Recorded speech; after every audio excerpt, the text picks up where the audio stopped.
Assalamualaikum warahmatullahi wabarakatuh. Hai semua, perkenalkan nama saya Adis Daya Pramesti. Nama saya Fala Nurkasi. Nama saya Intri Sniawati. Nama saya Muhammad William Nurdika. Nama saya Nulina Rayati. Kami dari kelompok 7, kelas D412 Poltekkes Kemenkes Bandung, jurusan Teknologi Laboratorium Medik, akan menjelaskan mengenai pemeriksaan retikulosit. Selamat menyaksikan. Kami akan menjelaskan tentang pemeriksaan hitung jumlah retikulosit. Yang pertama, tujuan dari pemeriksaan hitung jumlah retikulosit. Tujuannya untuk mengetahui jumlah retikulosit dalam darah dan untuk mengetahui metode perhitungan jumlah retikulosit dalam darah. Selanjutnya ada metode pemeriksaan hitung jumlah retikulosit. Terdiri dari 3. Yang pertama ada metode methylene blue solution. Yang kedua ada metode BCB atau Brilliant Crescil Blue, dan yang ketiga ada Pappenheim metode. Kemudian prinsip pemeriksaan hitung jumlah retikulosit. Yang pertama, pada metode methylene blue solution, prinsipnya setelah inti normoblast asidofil hilang, maka sisa RNA dalam retikulosit akan terlihat dengan cara pewarnaan. Kedua, pada metode BCB atau Brilliant Crescil Blue, prinsipnya dengan penambahan reagen BCB, maka substansia granula filamentosa atau SGF yang ada di dalam sel retikulosit akan terwarnai. Pada metode ketiga, yaitu metode Pappenheim, prinsipnya yaitu dengan adanya larutan azur 2, maka substansia basofil dalam retikulosit akan terwarnai. Dalam sistem eritropoiesis, eritrosit mengalami 6 tahap pengembangan, yaitu mulai dari pronormoblast, normoblast basofil, normoblast polikromatofil, normoblast asidofil, retikulosit, dan eritrosit. Tahap perkembangan mulai dari pronormoblast sampai normoblast asidofil secara normal ditemukan dalam sumsum tulang. Retikulosit bisa ditemukan dalam sumsum tulang maupun dalam darah perifer. Di dalam sumsum tulang, retikulosit beredar selama 2 hari pematangan dan kemudian dilepaskan dalam darah yang akan matang selama 1 hari dan kemudian berubah menjadi eritrosit.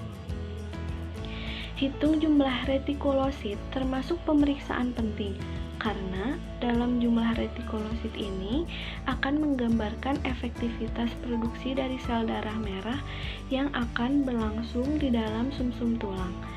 Dalam perputaran hidup dari sel darah merah, dari 120 hari, sekitar 20 hari sumsum tulang mengeluarkan kira-kira 1% sel darah merah tua ke dalam darah setiap harinya.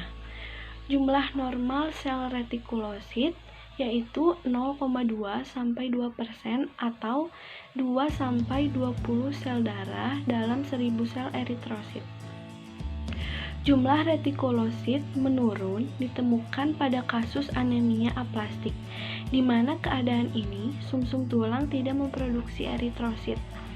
Sedangkan jumlah retikulosit meningkat ditemukan pada kasus anemia hemolitik, anemia defisiensi besi, talasemia, anemia sideroblastik, serta kehilangan darah yang akut atau kronik.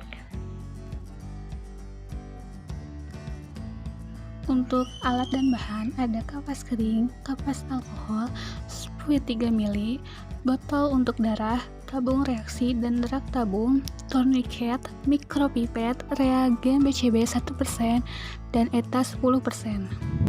Untuk prosedurnya, yang pertama lakukan pengambil darah sebanyak 3 ml.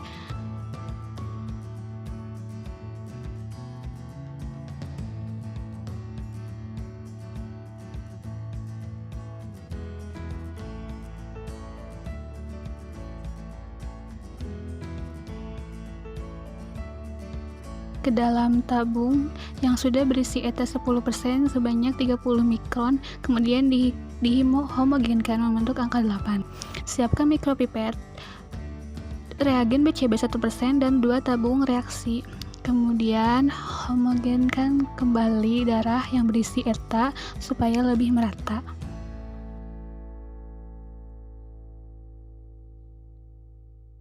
ambil darah dan tambahkan reagen BCB yang sama banyak.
Kemudian, kedua tabung tersebut dihomogenkan menggunakan parafilm.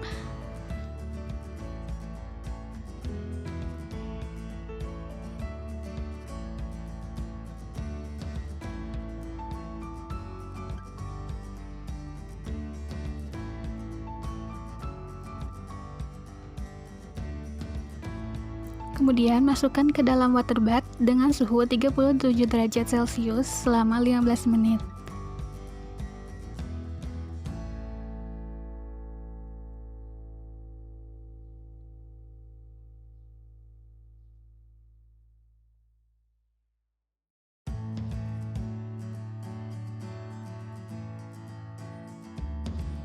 Setelah kedua tabung dikeluarkan dari water bath, kemudian tabung dikocok supaya merata.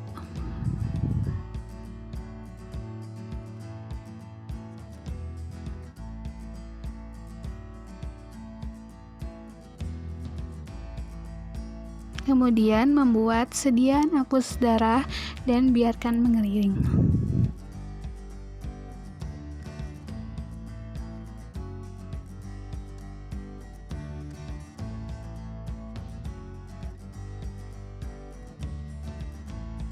Kemudian tambahkan minyak imersi pada sediaan dan lihat di mikroskop pada pembesaran objektif 100 kali.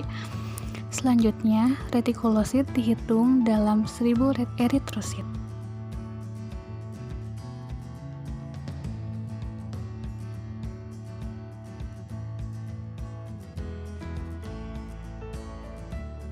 Alat dan bahan yang digunakan dalam pemeriksaan retikulosit metode kering yaitu pertama alatnya itu ada mikroskop, terus tourniquet, spuit,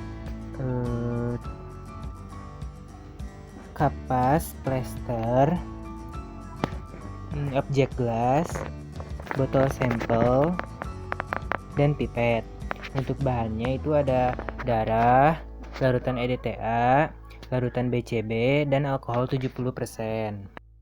Sebelum melakukan pemeriksaan, kita terlebih dahulu mengambil sampel pada pasien. Yang pertama, masukkan larutan EDTA ke dalam botol sampel.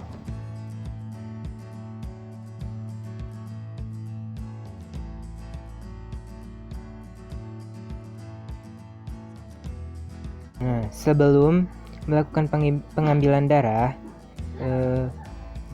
pasangkan tourniquet pada lengan pasien agar pembuluh darahnya mudah terlihat.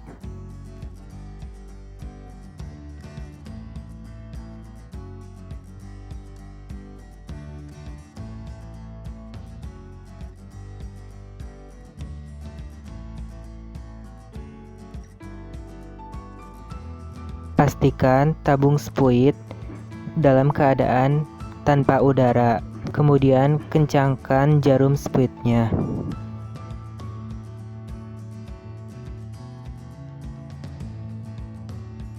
Setelah tourniquet dipasang, lakukan palpasi. Lalu lakukan disinfektan pada area yang akan ditusuk dengan menggunakan kapas alkohol.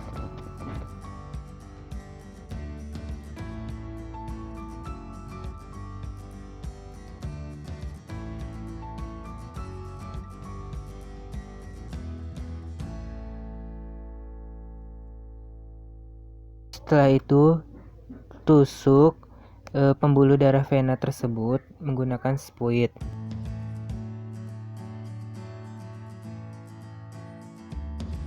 Setelah Anda mendapatkan darah, tarik penghisap spuit hingga volume yang dibutuhkan.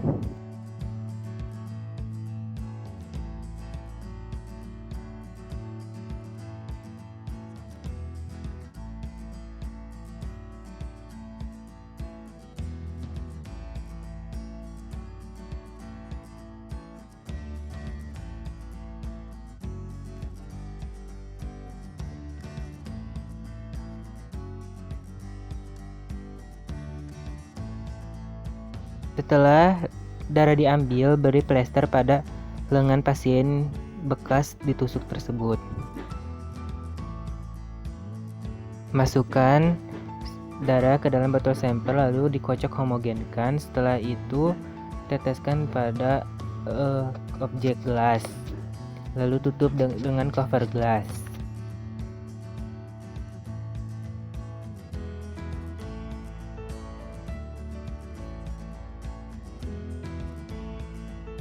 Amati preparat yang telah dibuat di bawah mikroskop dengan perbesaran 100 kali dengan diteteskan imersi oil.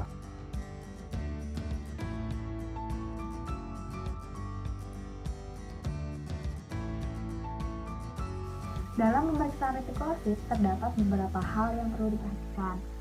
Yang pertama yaitu ketika apusan pada preparat itu tidak merata, maka pilihlah area yang sel-selnya itu didistribusikan dengan baik dan pewarnaannya juga bagus.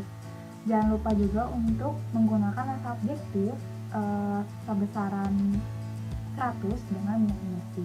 Yang kedua, volume darah yang tepat untuk ditambahkan ke larutan pewarna itu tergantung pada saudara darah dan hematokrit.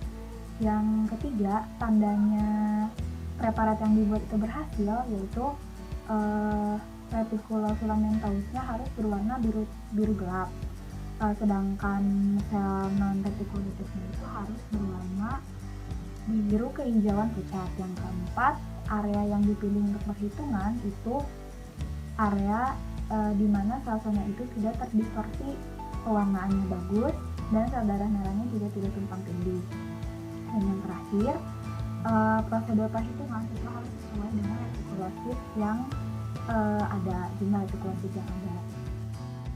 Dalam pemeriksaan terdapat beberapa bentuk retikulosit, yaitu yang pertama retikulosit dengan retikulum yang padat, yang kedua retikulosit dengan retikulum yang mulai dari atas tersebar, yang ketiga retikulosit dengan granula yang tersebar, dan terdapat beberapa retikulum residual, dan yang terakhir retikulosit dengan granula yang tersebar dan sudah tidak terdapat retikulum residual. Kemudian NCCLS-ICSH itu menyatakan bahwa retikulosit harus memiliki setidaknya 2 granula yang dapat terlihat ketika penyesuaian mikroskop itu tidak terlalu baik atau tepat dan terletak jauh dari batas sel. Dalam pemeriksaan retikulosit juga terdapat beberapa sumber kesalahan, yaitu yang pertama, volume darah yang digunakan itu tidak sesuai dengan volume zat warna. Yang kedua, zat warna yang tidak disaring itu akan mengendap di eritrosit sehingga eritrosit akan terlihat seperti retikulosit. Yang ketiga, waktu inkubasi campuran darah dengan zat warna itu kurang lama. Yang keempat, tidak menghomogenkan campuran zat warna dan darah sebelum membuat sediaan apus, karena retikulosit memiliki daya jenis yang lebih rendah daripada eritrosit sehingga retikulosit akan berada di bagian atas cangkang. Yang kelima, menghitung di daerah yang terlalu padat.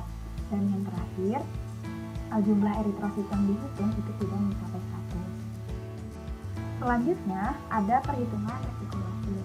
Nah, perhitungan retikulosit ini biasanya dalam bentuk persen. Rumusnya adalah persen retikulosit sama dengan jumlah retikulosit per jumlah eritrosit dikali 100. Nah, misalnya pada pemisahan itu didapatkan jumlah retikulositnya 14 dan jumlah eritrositnya adalah 1015, sehingga persen eritrosit sama dengan 14 per 1015 dikali 100%. Maka persen retikulositnya itu adalah 1,38%, di mana nilai 1,38% ini adalah normal. Karena nilai normal retikulasi itu adalah 0,2 sampai 2%. Oke, mungkin cukup sekian yang bisa kami jelaskan. Semoga dapat bermanfaat. Wassalamualaikum warahmatullahi wabarakatuh. Sampai jumpa di lain waktu. Dadah.